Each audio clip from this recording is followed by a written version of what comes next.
Здравейте! Моята презентация ще е малко по-оптимистична. Няма да говоря за смърт на клетки. Ще говоря за нещата, които обикновено ни правят щастливи. Често сме се замислили какво действително ни прави щастливи. Мен лично щастливо ме прави една чаша горещо кафе рано сутрин и най-вече топлите слънчеви лъчи, които огряват лицето ми, когато се покаже на прозореца. Но реално колко човека от нас се замисли какво представлява светлината? Този въпрос е бил предизвикателство пред учените не десетилетия, столетия наред. И благодарение на модерните технологии в днешно време вече можем да дадем еднозначен отговор. Със сигурност знаем, че светлината е поток от фотони. Това са елементарни частици, носители на електромагнитното поле. Така наричаме в физиката светлината, електромагнитно поле. Интересното за фотоните е обаче, че те нямат маса в покой.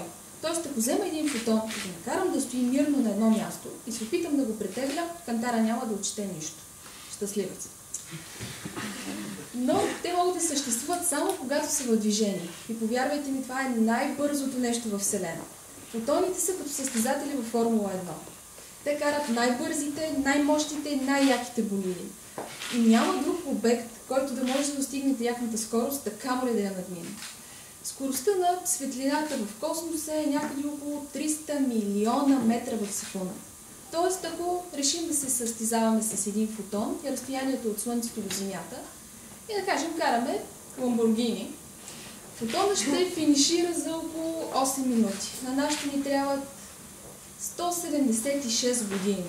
Значи определено сме неравностойни противници. Но не това прави фотоните толкова забележителни. Оказва се, че те са хитри, имат двойствена природа. Значи един фотон може да бъде частица. И тогава светлината ще прилича на ситния пролетен дъждец, с който баба Марта ни изненадва по това време на годината. В същото време, същия този фотон може да бъде и вълна. И тогава светлината ще е разглеждана като бурно море, което се разбива в скалите. Благодарение на тази двойствена природа на фотоните, която се нарича вълновия корпускулярен дуализъм в физиката, ние можем да се любуваме на прекрасни природни феномени, като дъгата след дъжд. Можем да създаваме и модерни технологии, от които да черпим електричество от Слънцето. Говоря за соларните панели. Друго нещо също така интересно за фотоните е, че в зависимост от тази дължина на вълната, всеки фотон има различен цвят. Тоест тези фотони, които имат огромни дължини на вълната, огромни вълни представляват, те ни носят червената светлина. А тези, които са съвсем едва забележими и ситнички, всъщност са сините цветове.